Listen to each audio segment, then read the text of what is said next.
Apa tuh? Jadi sebenarnya mereka memang bilang kalau bisa dicairkan. Bisa. Oh, mereka sendiri bilang nggak bisa ya? Bisa kan? Contohnya kayak tapera ini kan kau bilang bisa nih. Bisa. Nah, cuman kadang tuh proses kita mau cairkan tuh sering dipersulit, Mirul. Maksudnya dalam arti kata gimana? Contohnya nih, aku ada pengalaman pribadi nih, bapak aku sih sebenarnya, cuman imbasnya kan pasti ke aku karena aku anaknya kan. Sekarang nih kan orang lagi ramai-ramai program pemerintahan yang baru tuh, Mirul. Yang mana? Yang tapera. Oh, tabungan perumahan rakyat tuh. Betul. Nah, orang lagi ramai-ramai soal itu tuh, Mirul. Jadi karena adanya tapera ini, gaji kita kan jadi dipotong nih, yang pekerja swasta maupun yang ASN, itu semuanya dipotong 3% sampai 40 tahun bekerja. Selama 40 tahun bekerja atau pas 40 tahun umur kita? Selama 40 tahun bekerja. Dan biasanya kan orang 60 tahun udah pensiun gitu kan. Artinya kadang ada yang nggak sampai 40 tahun. Terus dana yang ditabung itu pun tidak banyak jadinya, Mirul. Karena kadang ada yang nggak sampai 40 tahun kerja kan. Yeah. Nah itu biasanya itu palingan untuk jadi satu biji rumah pun kayaknya nggak sampai tuh, Merol. Ya memang sih, jadi kalau dihitung-hitung ya 3% dari gaji, hitunglah selama sebulan itu kita dipotong 150.000. Dikali setahun berapa, dikali sampai 40 tahunnya lagi. Mungkin gak akan sampai harga satu rumah yang sekarang atau nanti di pas 40 tahun lagi ke depan. Tapi namanya program pemerintah tapera ini setahu aku itu ketika kita tidak bekerja lagi pun atau kita ada pensiun, itu bisa dicairkan. Bisa dicairkan, Merol?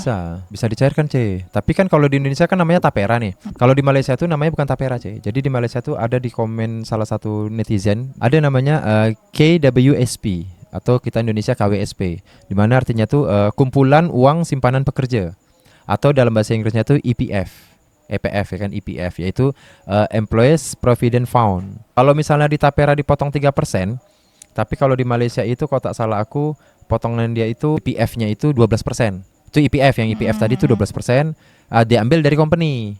Sementara karyawan bisa memilih dari yang 9%. Sedangkan di Indonesia itu kan nggak berani ngambil dari company, beraninya yang diambil dari gaji karyawan. Makanya agak aneh kalau di Malaysia itu dari perusahaannya langsung dipotong. Feeling aku sih 3% itu baru awalnya aja sih. Karena gini, pemerintah Indonesia juga mungkin ada plan ya, takkan pula 3% itu statik atau mungkin pasti bakal berubah-berubah. Karena gaji tiap tahun atau UMR atau UMK setiap tahun itu kan bakal berubah. Inflasi kan. Inflasi, nah seperti itu. Di Malaysia juga ada perubahan IPF. Jadi kalau misalnya di Indonesia 3% itu bakal berubah, baru-baru aja dipecahkan akun tuh 2-3 akun yang dipecahkan. Ini juga nggak menyelesaikan masalah kalau di Malaysia.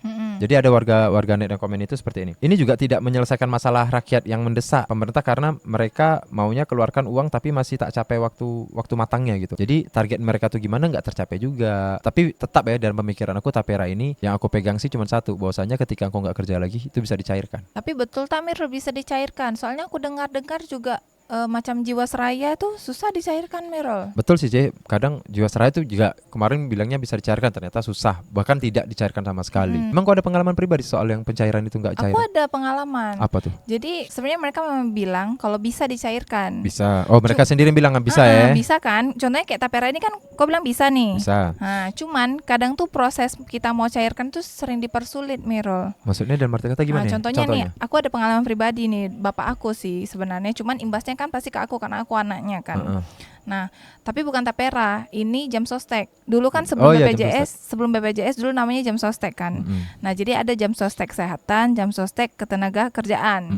Jadi bapak aku nih kerja di salah satu PT swasta lah gitu kan. Bapak aku nih setiap bulan dipotong karena dia ini karyawan, oke? Habis itu bapak aku nih nggak sampai 40 tahun kerja, atau umurnya ini masih 46 lah, baru 5 tahun kerja dari 2010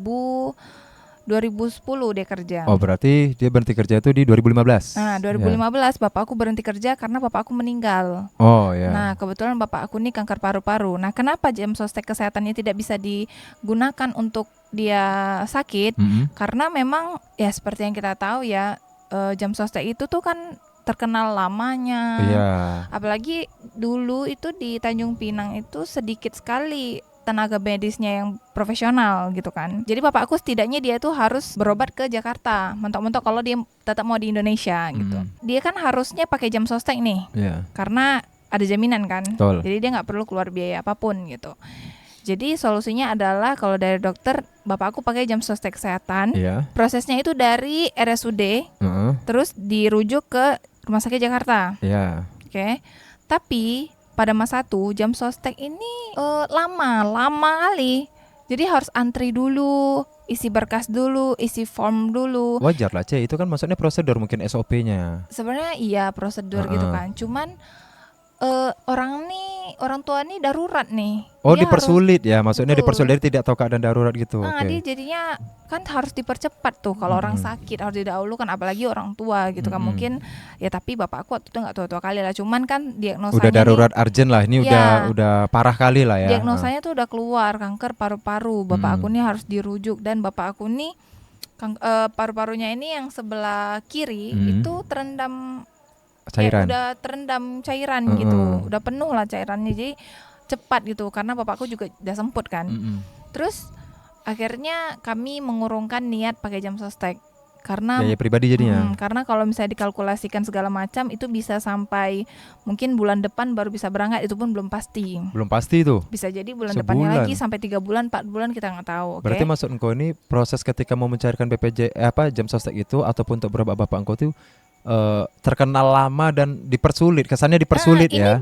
Ini belum pencairan, ini baru proses dia nak berobat aja. Padahal sudah dirujuk dari rumah sakit umum ke rumah sakit Jakarta. Betul. Tapi melalui jam sostek itu Betul. tadi sudah dapat surat pengantarnya dari rumah sakit tuh. Sudah ada, dan padahal bapak aku nih kan setiap bulan dia dipotong gajinya kan. Maksudnya rutin lah ya, tidak telat terus untuk bayar jam sostek ya. Iya, udah rutin. Makanya kami kayak ya udahlah, daripada pakai jam sostek lama kan, mendingan kami Biaya pribadi aja ya. ambil alternatif ke Malaysia. Oh, berobat ke Berobatnya. Malaysia. Udah berobat di Malaysia, akhirnya bapakku meninggal. Di Malaysia. Enggak, meninggalnya Di di Tanjung Pinang. Pinang. Cuman setelah dia berobat jalan pun tidak ada hasil yang bagaimana gitu kan. Jadi akhirnya dia pulang, dan gak lama kemudian bapakku meninggal di tahun 2015.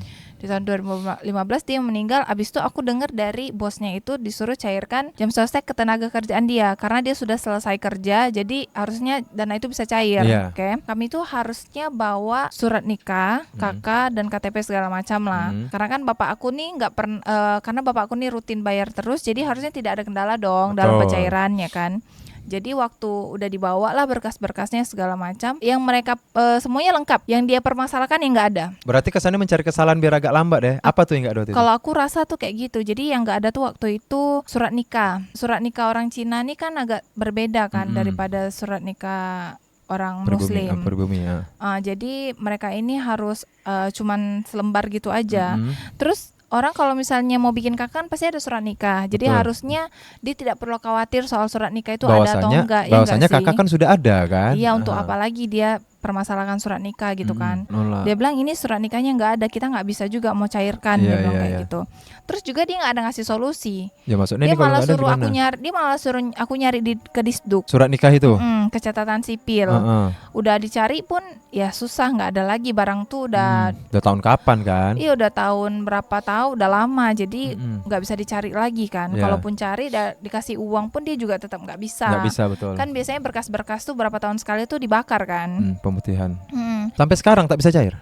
Sampai 2016 kemarin. Oh, sampai 2016 baru Iya, bisa cair? jadi terakhir tuh baru bisa cair. Cairnya gimana? Aku minta tolong sama orang, Mirul. Orang mana? Kok minta- Aku minta tolong sama orang kejaksaan. Oh, jadi kau minta tolong orang luar untuk bantu pencairan itu, akhirnya cair? Iya, akhirnya cair.